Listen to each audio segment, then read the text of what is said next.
The CEO of McDonald's is under fire. Comments made by company CEO Chris Kempczinski about the killings of Adam Toledo and Jaslyn Adams last spring. He wrote with both. The parents failed those kids, which I know is something you can't say. I know Adam Toledo's parents did not fail him. I know Jaslyn Adams' parents did not fail her. And McDonald's, you are the victimized. We're not going to tolerate it anymore. We're not going to take it. This has to stop. All right, guys, so that was an ad ran against the McDonald's CEO, Chris Kempczinski, for some comments he made regarding the parents of Adam Toledo and Jaslyn Adams in a text message exchange to Chicago Mayor Lori Lightfoot following their tragic deaths. Now, these text messages, as you guys saw in that advertisement there, sparked some controversy, right? They sparked a whole lot of protests as people are accusing this man of racism, right? Accusing him of racism for saying that the parents of Miss Jaslyn Adams and Adam Toledo failed them. They failed their children, okay? So now this guy is being accused of racism. And like always, guys, anytime you are accused of racism, especially these CEOs of these big multinational corporations, they always fold, right? They always fold to the woke mob, right? Because in McDonald's case, they have a whole lot of Big Macs to try to sell to the black community. So the black community thinks that McDonald's is racist. It actually could lose them a lot of money, right? So I gotta get what he's doing here from a monetary perspective, but at the same time, you know, I'm not necessarily sure if an apology was necessary in this situation per se, but I do think this is a nuanced and more complicated situation. However, I will say that the protests and the accusations of racism is total garbage, right? Totally garbage, unnecessary, and ridiculous, right? So let's talk about this story because this is actually a pretty interesting story. McDonald's head honcho Chris Kempczinski has issued an apology for his text to Mayor of Chicago that sparked protests by critics who accused the fast food CEO of racism.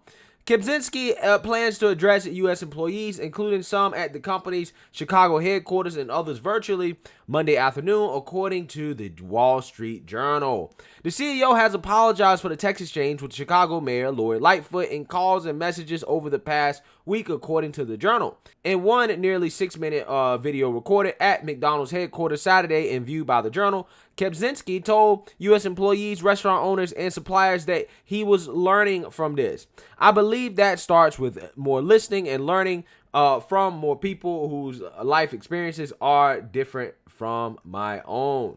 The apology comes after a text Kempczinski sent to Lightfoot on April 19th was revealed just last week appeared to blame parents who failed their children who were recently killed in gun violence. Quote, P.S. Tragic shootings last week, both at our restaurant yesterday and with Adam Toledo. With both, the parents failed those kids, which I know is something you can't say, even harder to fix, Kempczinski wrote in a text, which was published in response to the Freedom of Information Act request. The text was sent shortly after Lightfoot had visited McDonald's headquarters and appeared to be referring to the deaths of Jaslyn Adams, 7, who was killed the day before the text in her father's car outside a Chicago-era McDonald's, and Adam Toledo, who was fatally shot by police the month prior. All right, so let's talk about this. Because the McDonald's CEO here is issuing an apology, right, for comments that people are framing as racist. Now, like I said at the beginning of this video, I don't see what's racist about what he said. What he said had nothing to do with race. Okay, I believe that Adam Toledo, I believe his family is a Hispanic background, and Jaslyn Adams, obviously her parents are black. Now, let's actually look deeper into the claims here in regards to whether or not parents fail both of their kids, because I think there is a nuanced answer here to this specific situation, and then there's a overarching answer in regards to the role parents have and family structure has in preventing crime, right? I think that's the way you kind of got to look at this. Now, in the case of Mr. Adam Toledo, from what I've been reading, it appears that his family was actually involved in his life, or put it this way, his father was involved in his life or that his father was there. So it seems from what I've been reading. So I don't really have much evidence to suggest that, he had a broken family structure, anything like that. But at the same time, if you guys remember, this is the kid that was out at night with a gun, right, at like 2 or 3 a.m. in the morning, running around with gangbangers, right? It's like a 13-year-old kid. And a lot of people naturally said, where were the parents at? How in the world did a 13-year-old end up on the street that late at night? It must be a failure on the parents. Now, the mom said that she thought that he was missing, right? That he went missing and that he had been strayed into hanging out in the streets by older kids, right? So it seems like she's saying that, well, this was just kind of something that he did on his own. It wasn't because we raised him wrong, right? So again, I whether or not you want to define that as a failure on the parents, or just a kid who just can't be helped, hey, like I said, I really don't know in that situation. Now, in regards to the Jocelyn Adams situation, if you guys recall, she was in a car with her father, right? And what happened was that there was a rival gang that was in a rival gang from her father that pulled up to McDonald's and did a drive-by and shot the car. And Miss Jocelyn Adams, unfortunately, ended up dying, right, after being shot. Now, in that situation, I think that you can objectively say, yeah, I mean, if the father is involved in gang activity, right, and has a history of being convicted on drug crimes, including selling heroin and things of that nature, I can say, yeah, I mean, that's a failure on the father, right? That's a failure of the parents. Who knows? It might not be a failure of both parents, the mother, I don't know. But I'm just saying that to me sounds like a failure, right? Just because both parents are in the child's life doesn't mean they're not failing in some aspect. If one of the parents is involved in gang activity and selling drugs, then that's a failure, right? Because you're exposing your kids to a dangerous environment. So again, what he's saying here, right, is really, I think, a matter of opinion, okay? And I think that there is some supporting evidence here to suggest that there was some failure, right? Depending on how you want to define that. I don't think it's a statement that's worth apologizing over. The only reason he's apologizing over it is because people's feelings was hurt, not because it's not necessarily true.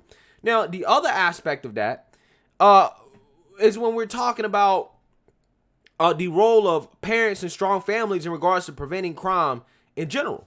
And this is something, guys, that is a shut and closed case. We know how important family structure is for preventing crime.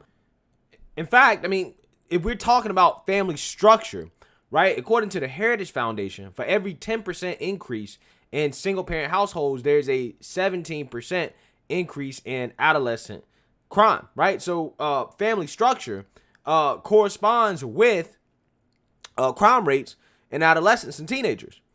So if we're talking about family structure, right, single parents, which in my opinion, I would define as a failure on the parents, okay, if you end up being a single parent outside of, being widowed or something like that, yeah, that has a correlation in terms of crime. And I guarantee you in a place like Chicago, that is probably the main factor, right? Family structure, the lack of fathers in homes, which has a huge impact on crime. But to state these facts is racist to some people because it hurts people's feelings. So yeah, in general, I think his comments are correct if you want to generalize it. That, yeah, I mean, a vast majority of the time, when it comes to adolescence and crime, the blame can be placed on the parents, okay? There's some failure from the parents, right, in regards to why their child has been involved in crime. So, I mean, again, people want to get on him about this, but what he's saying in regards to just in general is just a fact. It's just true. There's a positive correlation between the two, right? Family structure and crime. So, let's actually read more here. The comments were wrong, and I'm sorry. I'm sorry I let you down, and I let myself down. Kempczinski said in a video to U.S. employees, operators, and suppliers that was recorded Saturday and viewed by the Journal. I have, though my background, a very narrow worldview. He added, my comments to Mayor Lightfoot revealed that ignorance.